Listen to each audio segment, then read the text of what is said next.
Tout d'abord, afin d'aborder la question des réseaux pédocriminels des élites, je vais brièvement vous résumer mon histoire.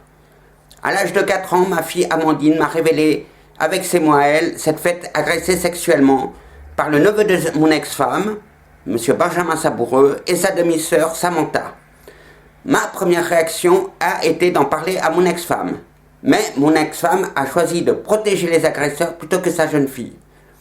Je décide donc de porter plainte à la gendarmerie de Douvaine en Haute-Savoie. La plainte est classée sans suite par le procureur Hervé Robin.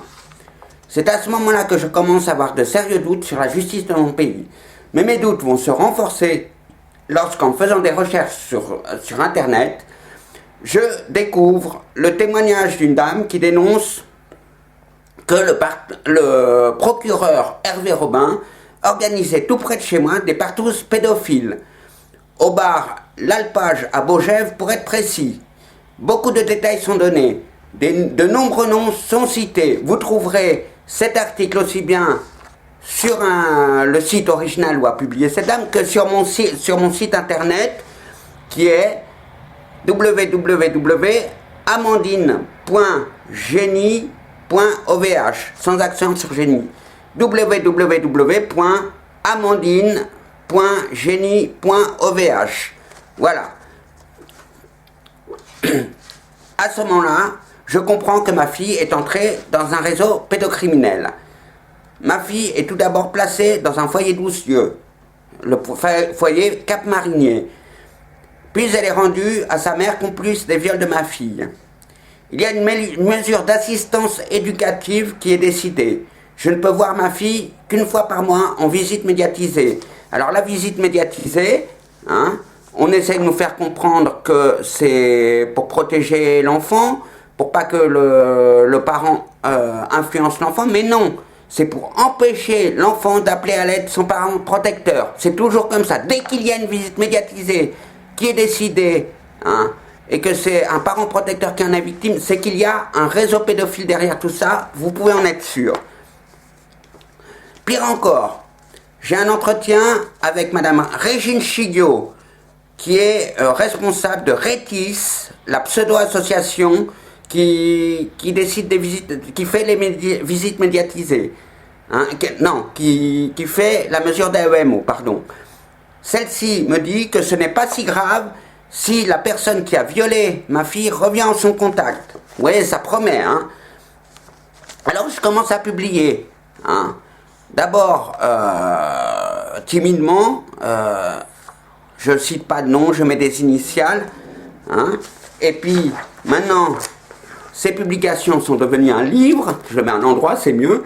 Voilà, les juges ont violé ma fille, Ce livre, je l'ai traduit, j'ai fait une traduction Google, mais ça fait quand même, en 16 langues.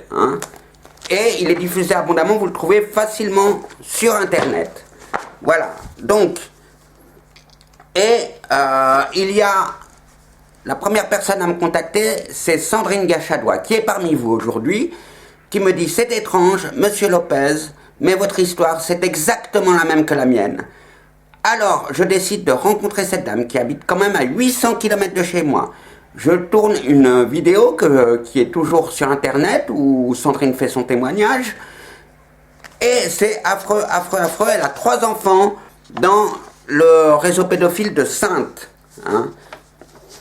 Puis vient le témoignage de Sylvie Effinger, qui habite dans le Val-de-Marne.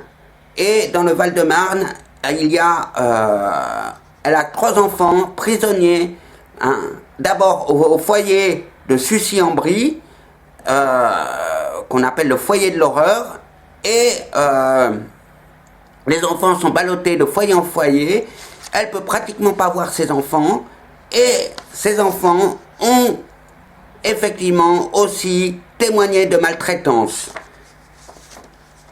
Je parcours tous les témoignages.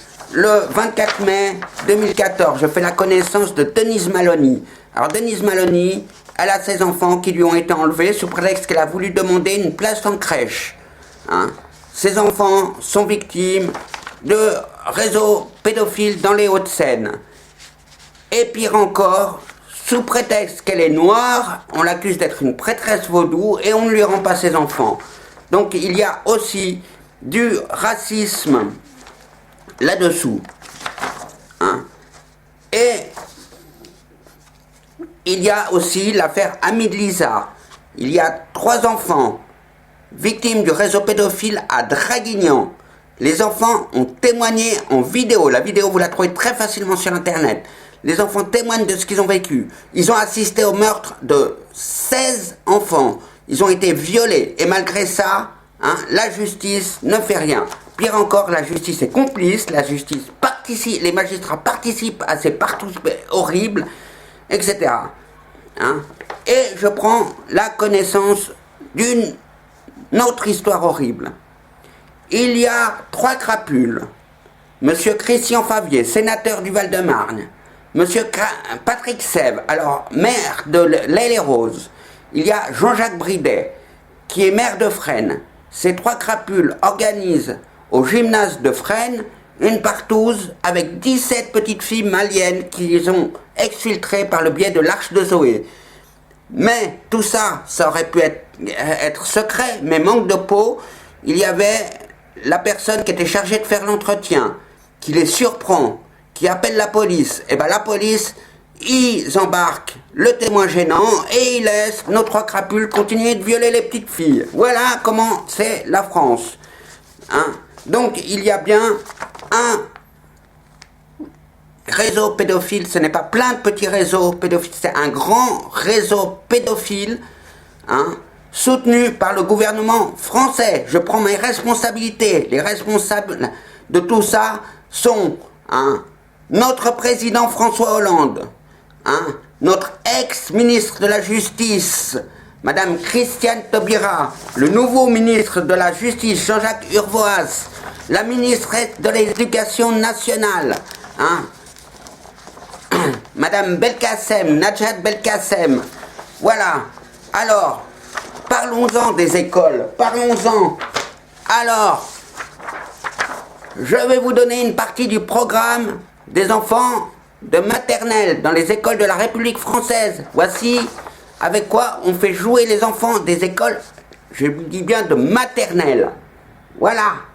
Hein? J'invente rien. Hein? Après, en primaire, on fait lire ça à vos enfants. Je vous assure que c'est une horreur, ce bouquin. C'est de la pédophilie, c'est de la sexualisation précoce des enfants. Hein? Et Madame Najat Belkacem, ministresse de l'Éducation nationale, elle sait très bien ce qu'elle fait, parce qu'elle a recommandé aux instituteurs de ne pas laisser les enfants ramener ce livre à la maison. Et pour cause, hein, parce que si un enfant ramenait ce livre à la maison, l'instituteur, il risquerait bien de se retrouver tout sec dans un terrain vague. Hein, voilà où va la France. Alors, gardez pas la tête dans le sable, hein, parents, même si tout va bien, hein, demandez tous les jours à vos enfants ce qu'ils ont fait à l'école. Hein, tirez-leur les verres du nez, sans être agressif, mais intéressez-vous à ce qu'ils font à l'école. Surveillez ce qu'ils font à l'école. Il faut surveiller ce que font vos enfants à l'école, car c'est dramatique. Hein? Voilà, alors je vais vous expliquer le système, comment fonctionnent les réseaux pédocriminels de la République française. Alors, suite à un drame familial, par exemple, votre enfant est violé par un oncle, un cousin, ou le père, vous décidez, ou la mère même, hein, parce que y a la pédophilie féminine, ça existe aussi, hein, viole votre enfant. Vous pensez bien faire en allant porter plainte à la gendarmerie ou à la police. Mais vous faites une grave erreur. Hein, parce que votre enfant, dès que vous avez porté plainte, il est repéré. Votre plainte sera classée sans suite. Et vos enfants placés pour une durée plus ou moins longue dans un foyer pédophile. Hein, dans ce foyer, on va manipuler votre enfant, on va lui faire un véritable lavage de cerveau. Hein, on lui fera comprendre que c'est normal, tout ce qui arrive, que toutes les petites filles, tous les petits garçons, il leur arrive ça. Une fois votre enfant reprogrammé, il sera rendu éventuellement aux parents destructeurs. Hein? Et en échange, le parent destructeur devra louer l'enfant au réseau. Quant au parent protecteur, on fera pression sur lui. On lui coupe ses allocations, on essaiera de lui faire perdre son travail, on fera des fois ce qu'on appelle une inversion de culpabilité, c'est-à-dire qu'on essaiera de faire passer le parent protecteur pour le coupable, on essaiera de le faire passer pour un fou, hein, et on essaiera surtout de l'éloigner de son enfant. Hein. Eh bien,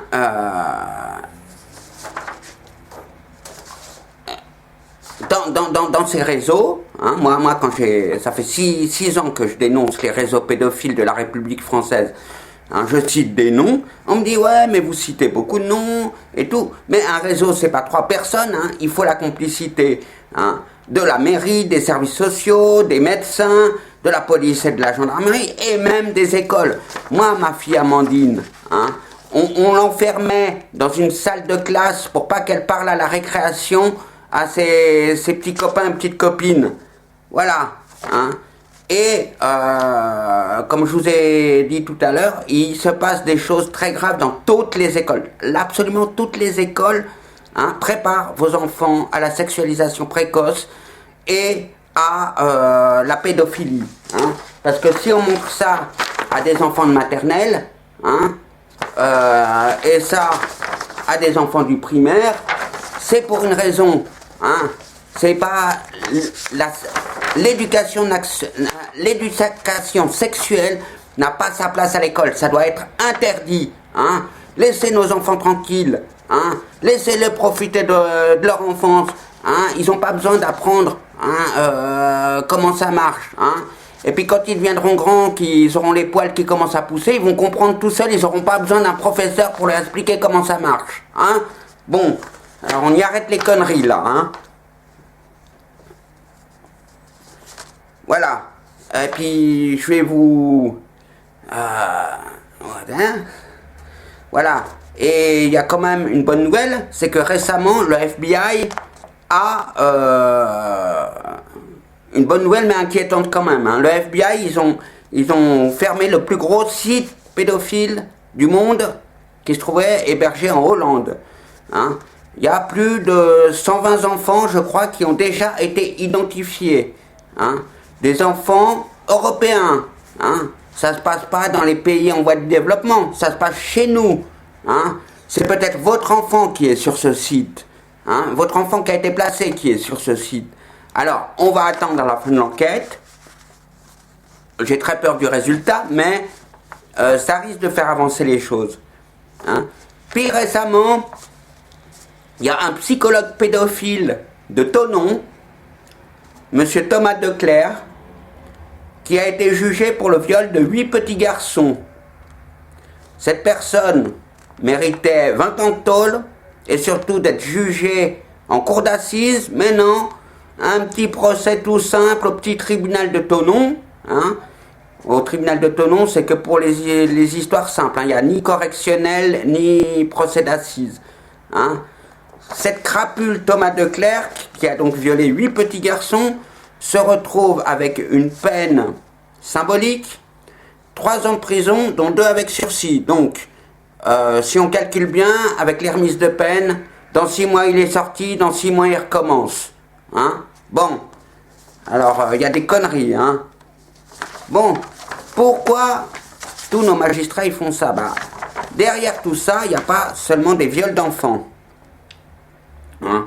Il se cache toujours des rituels sataniques. Hein. Oui, bah, vous êtes croyant, vous n'êtes pas croyant, ça vous regarde. Hein. Je vais pas, moi je suis croyant. Hein. Voilà, hein. Moi je suis croyant. Hein. Voilà, petit Jésus toujours autour de cou qui me protège. Mais même si vous n'êtes pas croyant, vous savez que tous les dimanches, il y a des fidèles qui se réunissent à l'église pour rendre hommage à Dieu.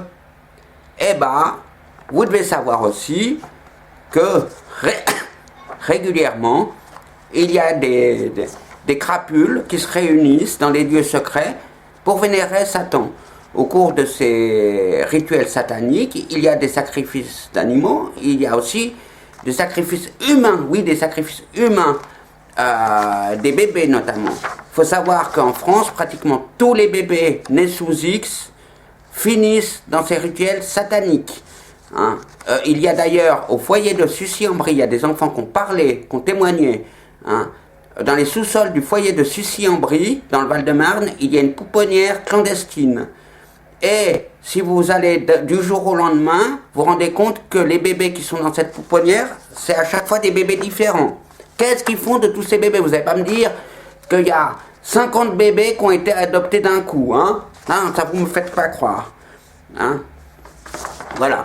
Bon, alors, moi, hein, je relis un peu mes notes, hein.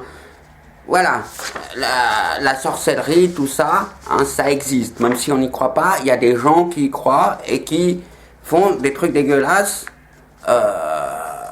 pour Satan. Ces crapules pensent qu'en violant un enfant, eh ben on lui prend son énergie, donc on vit plus longtemps. Hein, mais jusqu'à là, j'en ai croisé des pédophiles. Hein.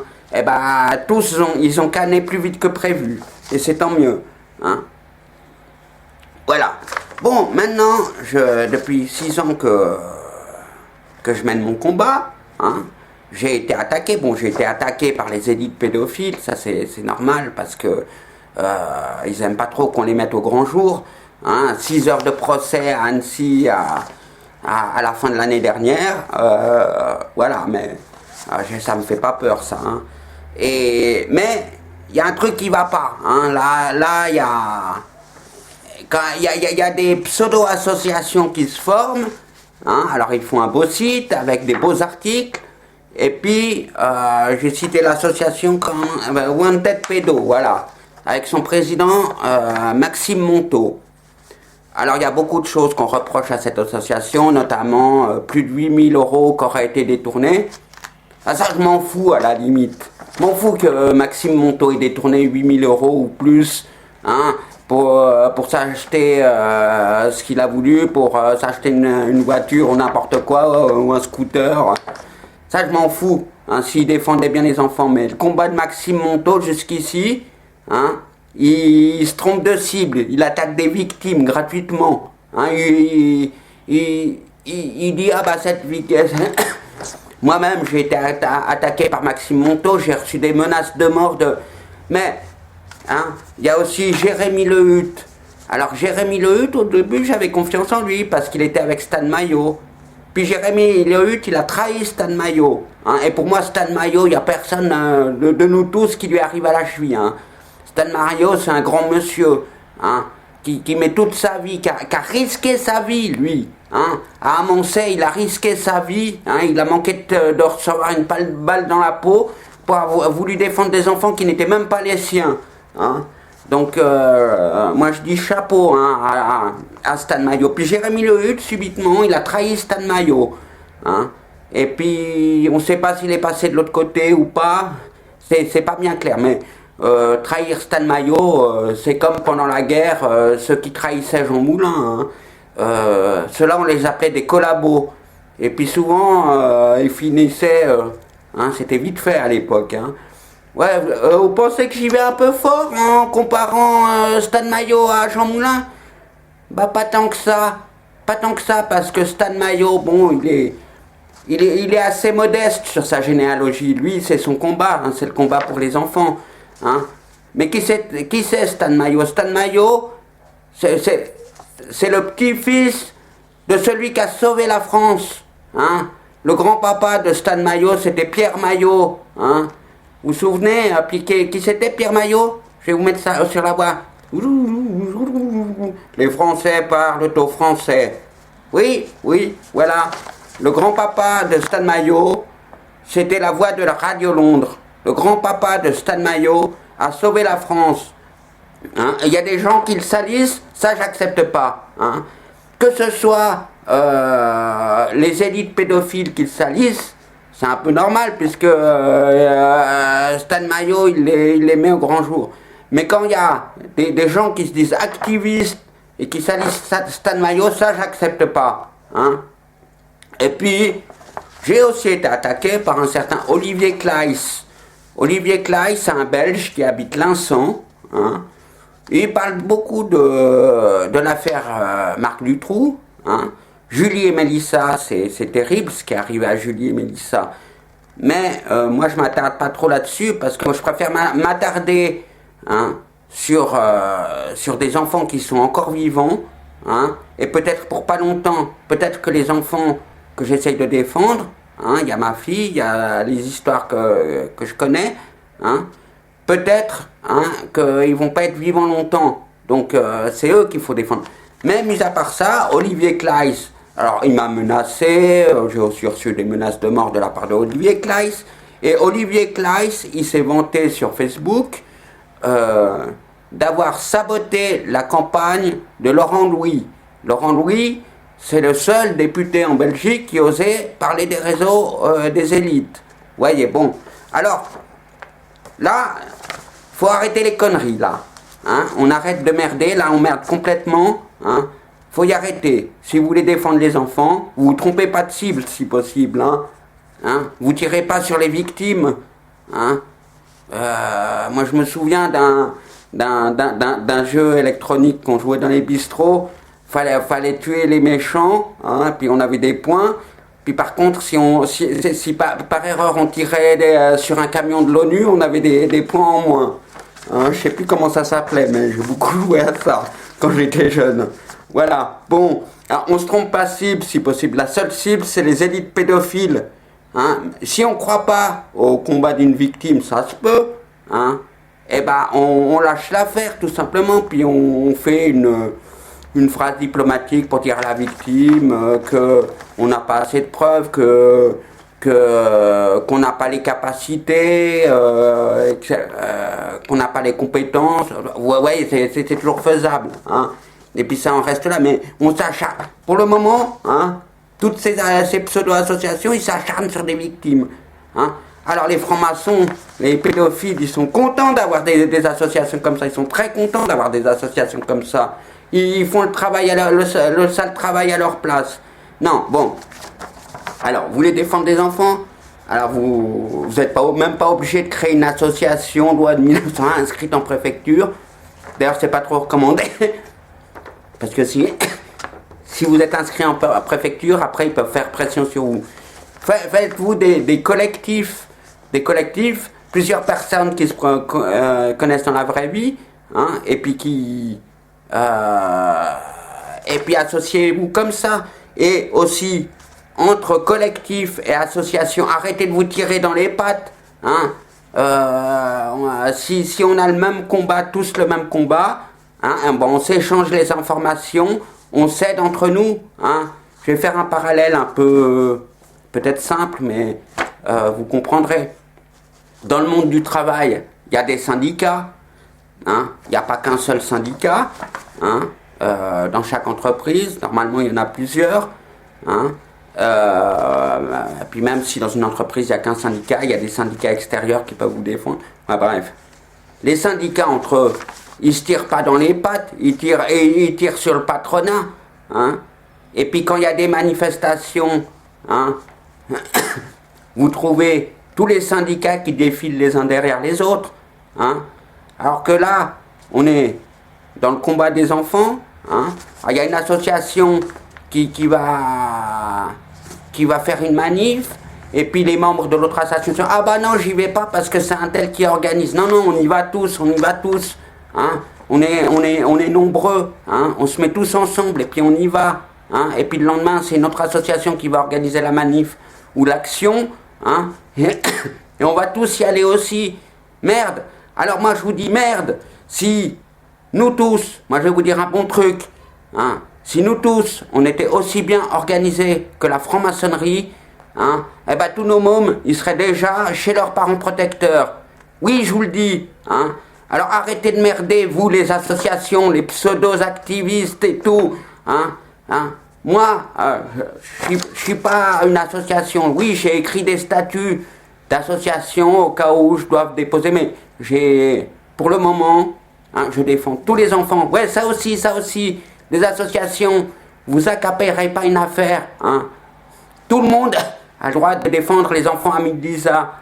Tout le monde a le droit de défendre les enfants de Sylvie. Tout le monde a le droit de défendre les enfants de Denise. Tout le monde a le droit de défendre les enfants de Sandrine. Tout le monde a le droit de défendre Amandine. Hein? Amandine, elle n'appartient pas à une association plus qu'une autre. Ami de Lisa, il n'appartient pas à une association plutôt qu'une autre. On est tous unis. On se regroupe tous. On s'échange les informations. Hein, et on se met ensemble.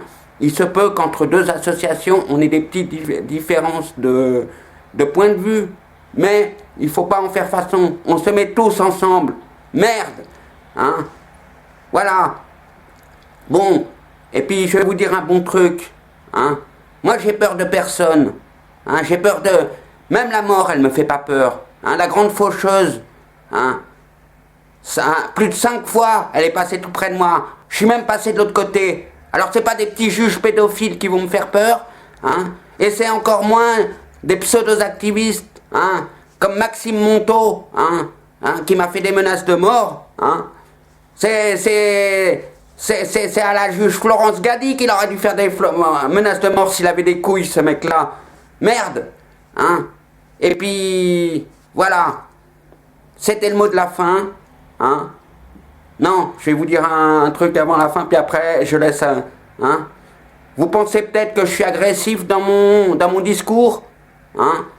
Eh ben, moi, je vais vous dire un truc. Hein? Moi, je me trouve très calme. Hein? Et puis... Quand on a des cafards chez soi, hein, puis qu'on met du produit, hein, on n'a pas mauvaise conscience. Hein. Ces élites pédophiles, c'est le cafard de la France. Et la France, c'est devenu le cancer du monde. Hein.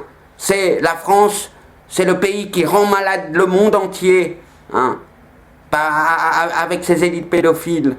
Voilà, cette fois-ci, c'était le mot de la fin. Hein, et un bon courage. Pour tous les parents. Merci de m'avoir écouté.